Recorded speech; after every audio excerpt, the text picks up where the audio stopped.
Okay, so we are going to do Module 9, Testing a Claim. And there are going to be 3 sections in this module, and we're going to start with 9.1, Significance Test, and we're going to do some basics. Then we'll talk about the test with a population proportion and then a population mean.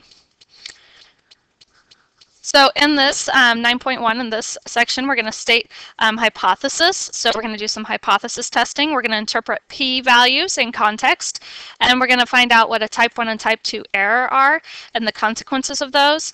And then we're going to describe the relationship between the significance level of a test, the probability of a type 2 error, and a power. Okay. So confidence intervals are one of the 2 most common types of statistical inferences. We're going to use a confidence interval when our goal is to estimate a population parameter. So that's what we did back in the previous modules. So the second common type is going to be a significance test. And that's what we're going to do here. And this goal is to assess the evidence provided by the data about some claim concerning a population. So we're just going to see how likely that claim would be. So a significance test is going to be a formal procedure for comparing observed data with a claim. And the claim is going to be the hypothesis. Okay, that's the truth that we want to assess.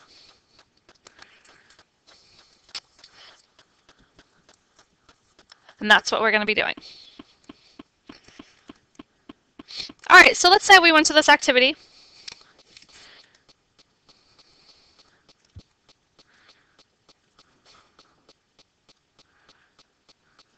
Actually had it up for us. Let me get there. Here. Okay, so a test of significance assesses the evidence provided by data against some claim. And you could go here again and do this more, okay? I'm going to do it a little bit. So against some claim, which is going to be the null hypothesis. So that's H sub naught. Data that are far from what we could expect from the null hypothesis were true are evidence that the null hypothesis is not true. So this applet allows you to gather data until you're ready to reach a conclusion about the truth of a null hypothesis. It's going to illustrate the reasoning of tests. Are the data compatible with the claim, or do they give evidence against it? So, the basketball team at State University claims that each of their players makes 80% of his free throws. That's a null hypothesis. So basically you're saying in your null hypothesis that he makes 80% of his free throws. So here that's a proportion. It's going to be 80%.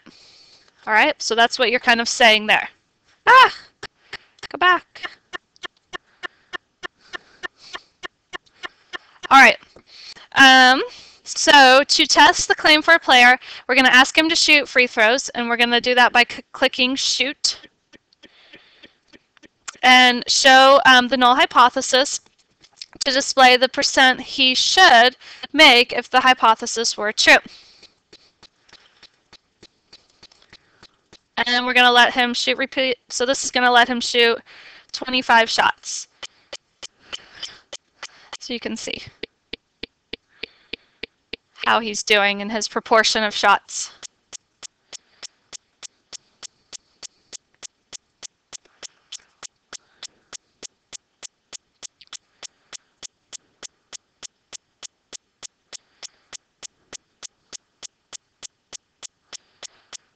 There he goes.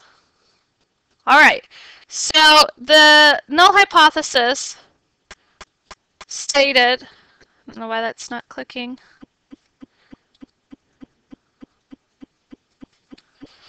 So the null hypothesis was that he was going to make 80% of his shots. Well, did it really look like he was doing that? It doesn't. What do you think it's going to be? It looks like it's closer to about 50% here. Okay, and that is the true proportion of what he can do. So this is actually showing you that, hey, the claim's going to be off. Okay, so you're going to gather evidence, and that's the evidence you gathered. And you can do this with a new shooter and kind of see what's going on. Okay, and that's up to you if you would like to do more, but that's what we're going to be doing, gathering some evidence.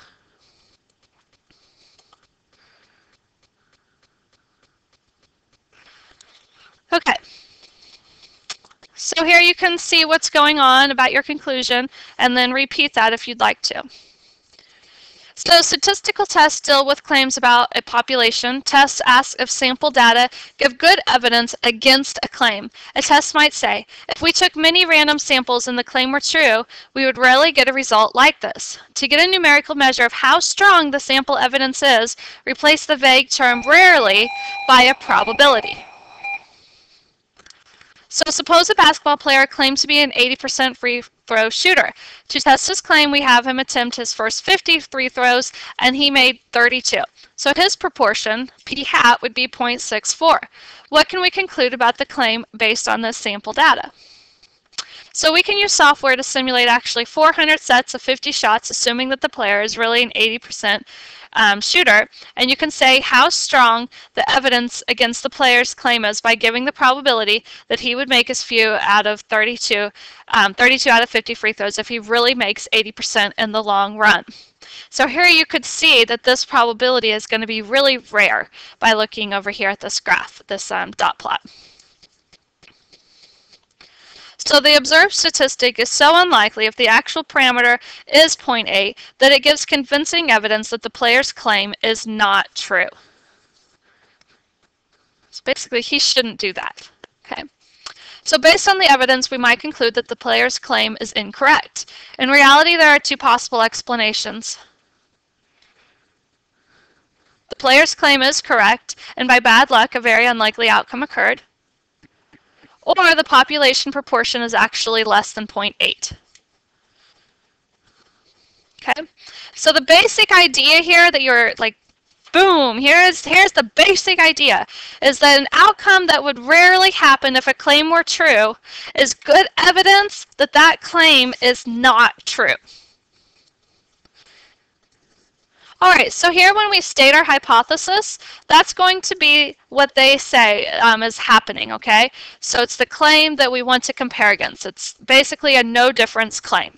And then what we're hoping, or what we are suspecting is going to happen, is what we're going to put into the alternative hypothesis. So here you can see the definition of that. And so for instance, this in the free throw shooter, the population proportion was 0.8 is what they said, so that's going to go in our null hypothesis here. Okay, and remember we're using P for population proportion. And then in the alternative, what we're thinking is going to happen is we're seeing that it's actually going to be less than 0.8. That's what we're going to be testing against. So all of this stays the same in a hypothesis. The only thing that changes here is the sign. Okay? And this is always an equal sign in the null hypothesis. Always, always, always. So in any significance test, you're going to have your null hypothesis being whatever that parameter is. So you could have mu, you could have p, okay, whatever the parameter is, equaling the value that they tell you. Okay, so that's basically that there's no change. It's what they said for the population. Then the harder part is you're going to have to write your hypothesis and picking one of these three symbols. So everything else stays the same, but you have to pick what you think is going to happen in the alternative hypothesis. So that's the hardest part, is making sure that you get that correct symbol, and you're going to have to read very carefully here. Okay, so the alternative hypothesis is one-sided if you get just a less than or just a greater than. And it's going to be two-sided if you get a not equal to. So those are the one-sided. This one right here is the two-sided.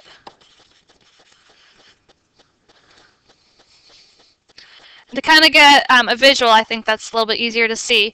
So here the two-sided is when it's not equal to something. You're going to get this tail and this tail. It's basically when it's greater than or less than the value. When you want it just less than the value, you're going to get one tail. And when you want it greater than the value, you're going to get a one tail. Okay? And that area under the curve is going to be P. We'll get to that more.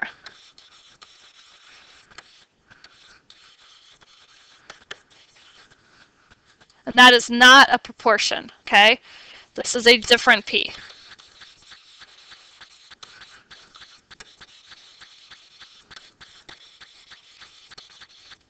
proportion P. Okay, we'll talk about this P in just a little bit.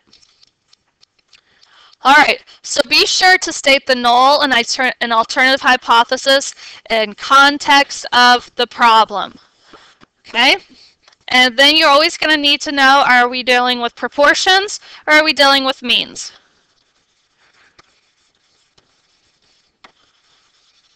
So when you go set it up, are you going to put a mean here? Or when you set it up, are you going to put a proportion here? Okay? And remember, proportions are categorical, mean are quantitative data. So hypotheses are always referring to the population, not the sample. So make sure you're always stating your null and alternative hypothesis in population parameters. It is never correct to write a hypothesis about a sample statistic. So you will never use p hat or x bar. All right. Does the job satisfaction of assembly line workers differ when their work is machine-paced rather than self-paced? One study chooses 18 subjects at random from the company with over 200 workers who assembled electronic devices. Half of the workers were assigned at random to each of two groups. Both groups did similar assembly work, but one group was allowed to pace themselves while the other group used an assembly line that moved at a fixed pace. After 2 weeks, all the workers took a test of job satisfaction. Then they switched work setups and took the test again after 2 more weeks. The response variable is the difference in satisfaction scores self-paced minus machine-paced. Describe the parameter of interest in this setting. So first off, are you dealing with means or are you dealing with proportions?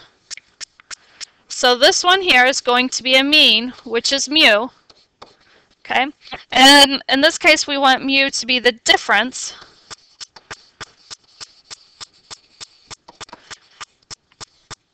in self-paced minus the machine-paced. Self-paced minus machine-paced. Okay, job satisfaction.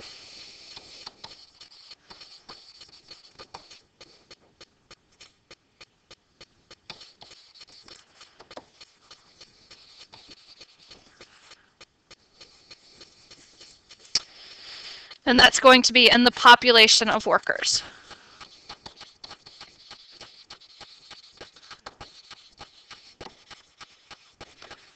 So that's what your mu is. And a lot of times, since you're dealing with the difference, you might just like give that a little sub d so you know it's mu of the difference. Okay? So we want to state the null and alternative hypothesis. So I'm going to have my HO and my HA, sub A and sub O. Okay? So my null here is that there's going to be no difference, it says. Okay, so we're looking that they had the same, so that there's no difference. So no difference would be that those scores are 0. The difference in the scores is 0. And again, if we want to put D here, because we used it up there. Okay. So in your alternative, you're still going to have your mu sub D, and you're still going to have 0. The only thing that's going to change is the sign, because your null is always equal. Your alternative, you have either less than, greater than, or not equal to. So basically, it doesn't say whether one is more than the other. It just says that they are not similar, so basically not equal to. That there is a difference. It just says if the job satisfaction differs. Okay, so not different would be 0. Is different would be not equal 0. That would be your alternative in your null hypothesis. Okay, for each of the following settings, describe the parameter of interest and state appropriate hypothesis for a significance test. And I'll let you go ahead and try this one. And you can pause, and then when you're ready to move on, unpause, and I'm going to show you the answers.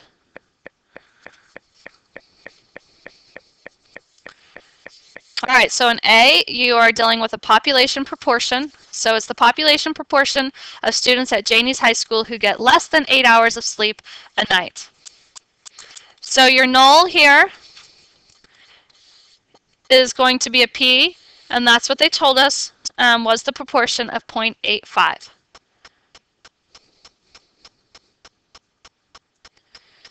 So it just said, do the results hold? It didn't say are the result like more or less, just do they hold? So these stay the same, and then I'm going to go from an equals to a not equals because it just says does it hold? Okay, and 2, you're dealing with the mean. So this is the population mean amount of time that it takes to complete the census form. So you're going to have mu and mu, and your null and alternative, and it told us it was 10. So that's what they're claiming. This guy's always an equals in the null, and then it says may be longer than advertised, so maybe longer would be something that is greater than. Okay, so let's go back to what that p-value, that area under the curve, represents. So we're going to interpret the p-values. The null hypothesis states the claim that we are seeking evidence against. The probability that measures the strength of the evidence against a null hypothesis is called a p-value. This is really, really important to understand. And I actually have more about the p-value as an extra little insert that I would go see. It's like it's a little video. It's really, really good. And I would click on that and look at that in the module, okay? Okay, so definition, the probability computed assuming that the null is true is the statistic would take a value as extreme or more extreme than one actually observed is the p-value. So when you go and talk about what a p-value is, this is what you need to know. I don't know what kind of star that was.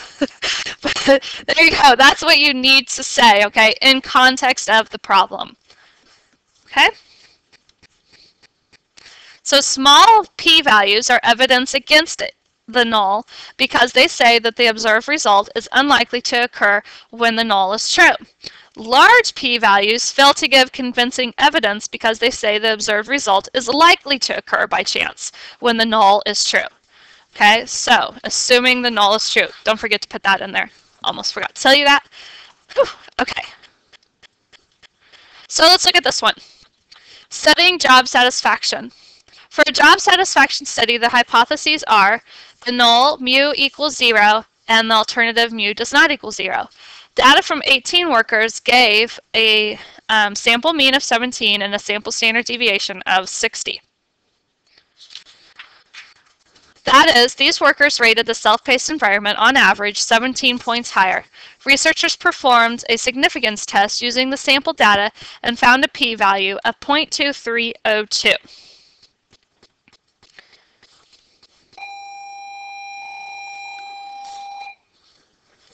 Explain what it means for the null hypothesis to be true in this setting, and then interpret the p-value in context of the problem.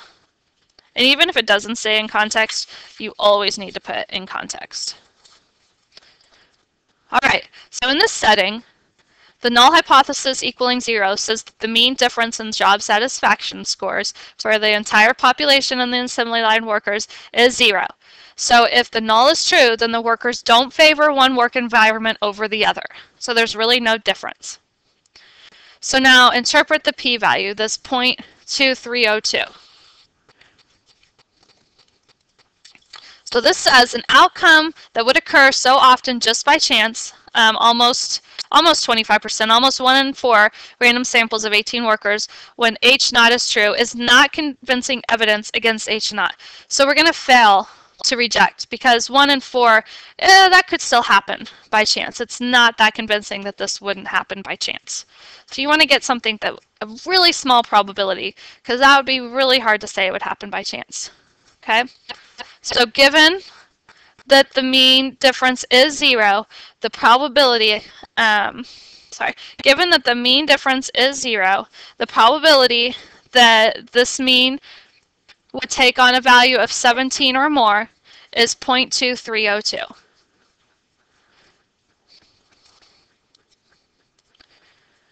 The final step in performing a significance test is to draw a conclusion about the competing claims you are testing. We will make one of two decisions based on the strength of the evidence against the null hypothesis. So we're going to be looking at that P, and we're going to make a decision to either reject the null or fail to reject the null. We never ever accept the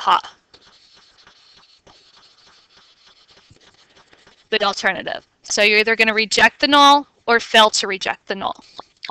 Okay, so if our sample result is too unlikely to happen by chance, then we'll reject the null. Otherwise, we fail to reject the null. And that's right here. Sorry, I just said we never ever accept the null. Okay? We either reject it or fail to reject it. All right, so in a nutshell, our conclusion in a significance test comes down to a p-value. A small p-value, reject the null, conclude the A large p-value, fail to reject the null, and we cannot conclude the alternative. Okay? But we can never ever accept the null.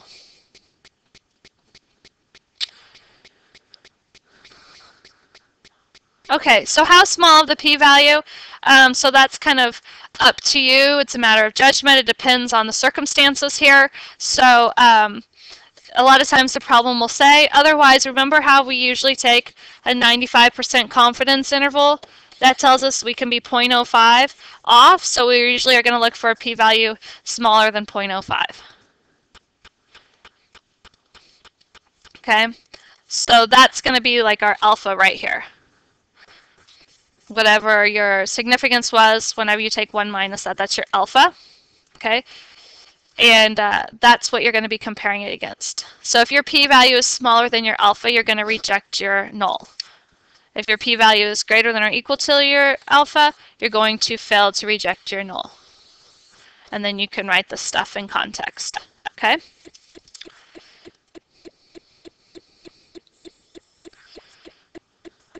So again, this one is saying at a 95% confidence, and this one is saying at a 99% confidence. So our alpha would be 0.05, and our alpha would be 0.11.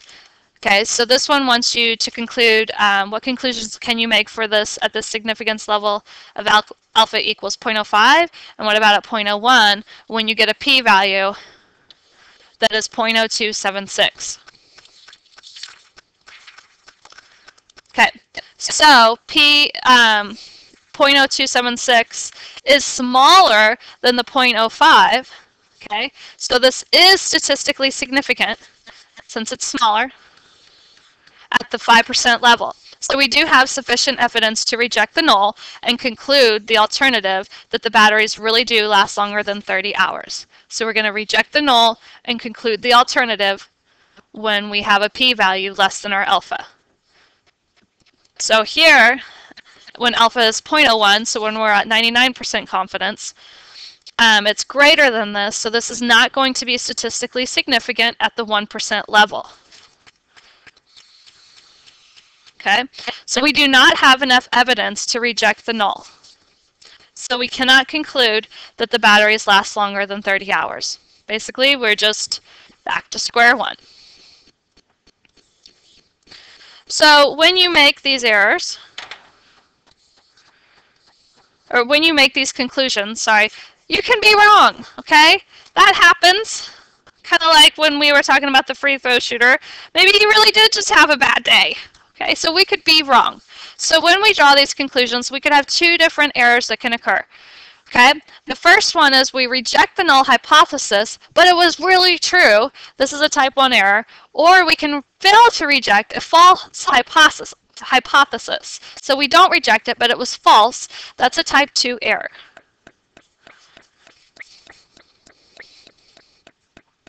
And here you can kind of see what's going on, the things that could happen. So here, if the null hypothesis was true, but you rejected it, you made a type 1 error. If it was true and you failed to reject it, you did good. You made the right decision. Okay? So here, let's say that the null was false and you rejected it. perfect. But let's say it was false and you failed to reject it. Okay, then you made a mistake. That's a type 2 error. And here you can go to this website if you'd like to see some more. So you could see how this could play out in the judicial system a lot. All right, perfect potatoes. A potato chip producer and its main supplier agree that each shipment of potatoes must meet certain quality standards. If the producer determines that more than 8% of the potatoes in the shipment have blemishes, the truck will be sent away to get another load of potatoes from the supplier. Otherwise, the entire truckload will be used to make potato chips. To make the decision, the supervisor will inspect a random sample, because that's important, not just the tops, right? A random sample of potatoes from the shipment. The producer will then perform a significance test using the hypothesis, hey, the proportion of blemishes in the population, they're saying is 0.08. Okay? Then the null is going to be, hey, the proportion of the blemishes is going to be greater than 0.08. That's what we don't want to happen, or they're going to send it back. So describe a type 1 and type 2 error in the setting and explain the consequences of each. All right, so type 2 error is you're going to conclude, sorry, the type, what did I say, type 1 or type 1 error, I think I just said 2, sorry. Type 1 error would be if you're going to reject the null, but it was really true. So you have to say this in context of the problem. So it would occur if the producer concluded that the proportion of potatoes with blemishes is greater than 0.08, so we rejected the null, but it's really 0.08 or less. So a consequence is the potato chip producer sends the truckload of acceptable potatoes away, but they were fine. So this could result in lost revenue for the supplier. Okay, so then a type 2 error is going to be that you failed to reject the null hypothesis, but it was really false. So you took this truck, you said that it was really 0.08 when the type of producer does not send the truck away when more than 0.08 had it, but you said that it was 0.08. So the consequences here are that you're going to use a truckload of bad potatoes. And then you can upset consumers. And so which is worse here? Definitely a type 2 error would be worse, okay, because you're using a bad product. Like, while this sucks to have a type 1 error, it's still not the worst case scenario, okay? So it definitely would be worse to be a type 2 error here. So why don't you guys try this? See how you do. You can pause me, and then when you're ready to move on, go for it.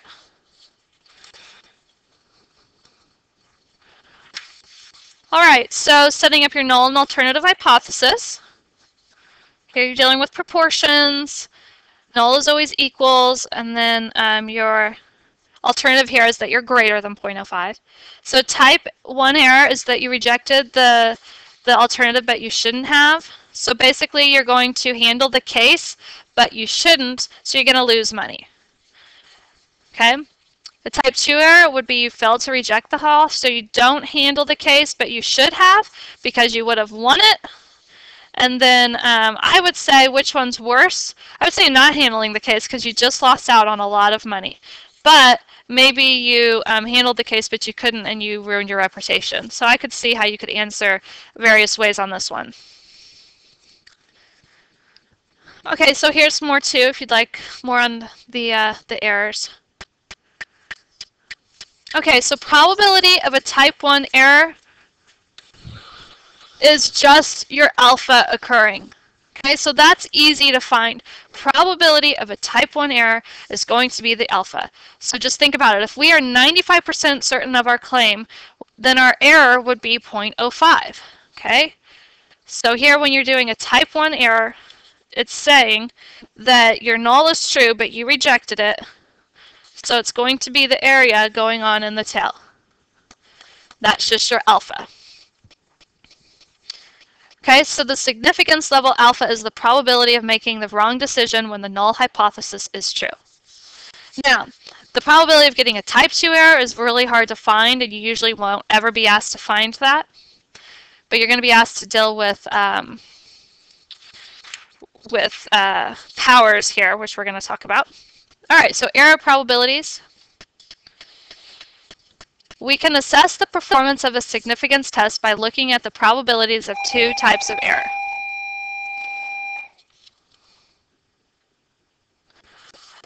That's because statistical inference is based on asking what would happen if I did this many times. For the truckload of potatoes in this previous example, we were testing the following, where P is the actual proportion of potatoes with blemishes. Suppose that the potato chip producer decides to carry out this test based on a random sample of 500 potatoes using a 5% significance level. So basically we're saying, assuming that the population is 0.08, the sampling distribution P hat will have, so let's kind of go back to our old modules. So let's take our N times our P, which is 40, and our N times our 1 minus P, which is 460. Both of these are greater than or equal to 10, so we know the shape is approximately normal. Our center is going to just be the mean, or the proportion of the population, which is 0.08. And our spread, we do P times 1 minus P over the N and square root it. So here's our spread. So,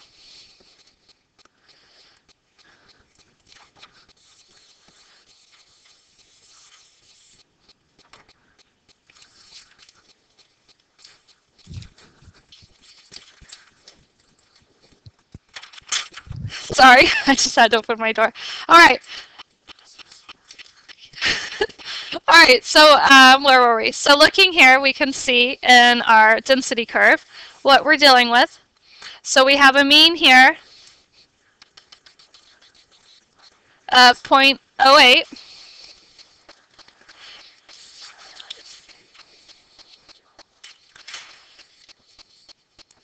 So, and then if we found the top 5%, we could do an inverse norm and see that our P hat would be 0.09999. So your probability of a type 1 error is going to be 0.05. So if your null is true, decision to reject the null is going to be your type 1 error. Okay, so the shaded area at the right cell is 5%. The sample proportion values to the right of the green line here at 0.0999 will cause us to reject the null even though the null is true. This will happen in 5% of all possible samples that we take. That is, the probability of making a type 1 error here is going to be 0.05. Okay, does this help kind of putting it back with your old module? Hope.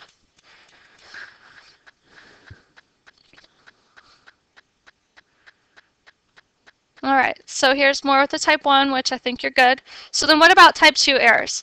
A significance test makes a type 2 error when it fails to reject a null hypothesis that's really false. So there are many values of the parameter that satisfy the alternative hypothesis. So we can concentrate on one value.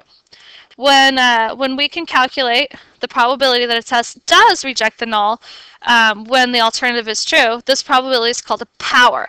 So the power of the test against that specific alternative.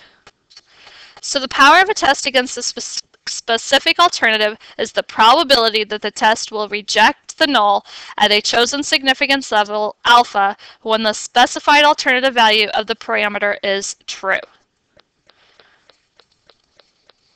All right, so the potato chip producer wonders whether the significance test, based on a random sample of 500 potatoes, has enough power to detect a shipment with, let's say, 11% blemishes. In this case, a particular type 2 error is to fail to reject the null is 0.08 when the P was really 0.11.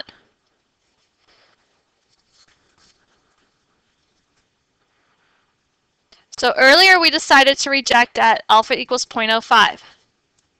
And again, we could do the inverse norm and find what that could be.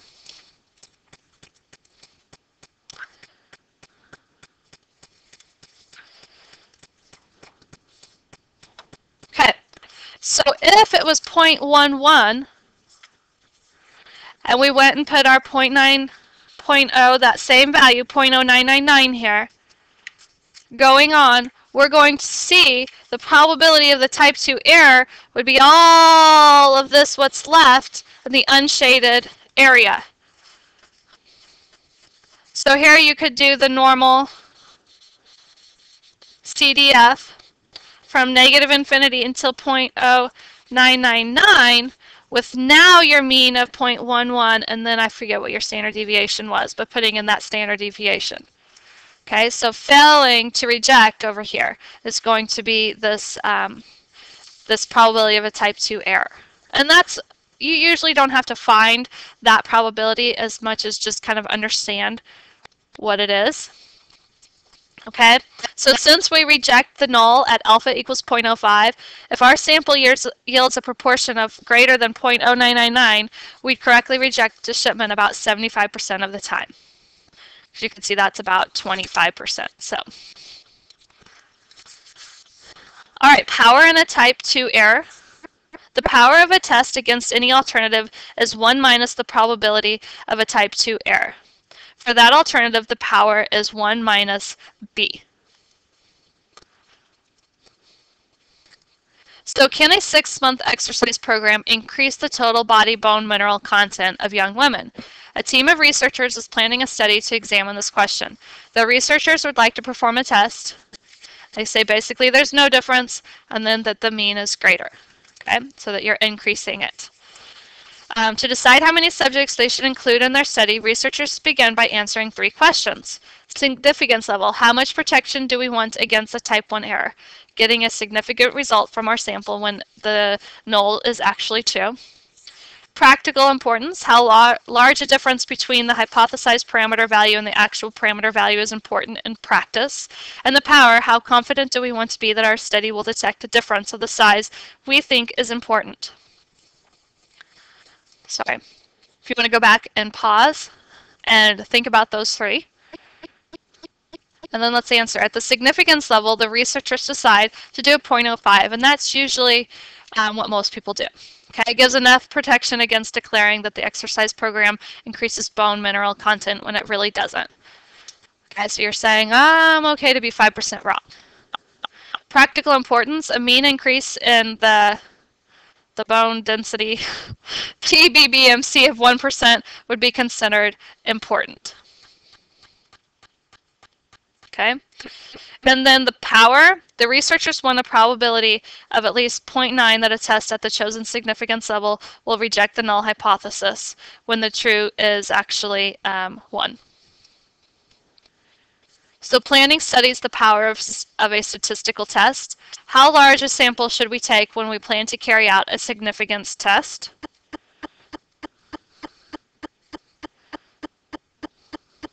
Okay. So it depends on how much protection you want against a type 1 error. The practical importance, how large a difference between the hypothesis parameter value and the actual parameter value is important. And the power, how confident do we want to be that our study will detect a difference of the size we think is important. So if you insist on a smaller significance level, such as 1% rather than 5%, you need to take a larger sample. A smaller significance level requires stronger evidence to reject the null hypothesis. If you insist on a higher power, such as 99% rather than 90%, you will need to take a larger sample. Higher powers give a much better chance of detecting a difference when it is really there. At any significance level and desired power, detecting a small difference requires a larger sample than detecting a large difference. Okay, so in summary, here are your basics for hypothesis testing. And we're going to start with 9.2 next.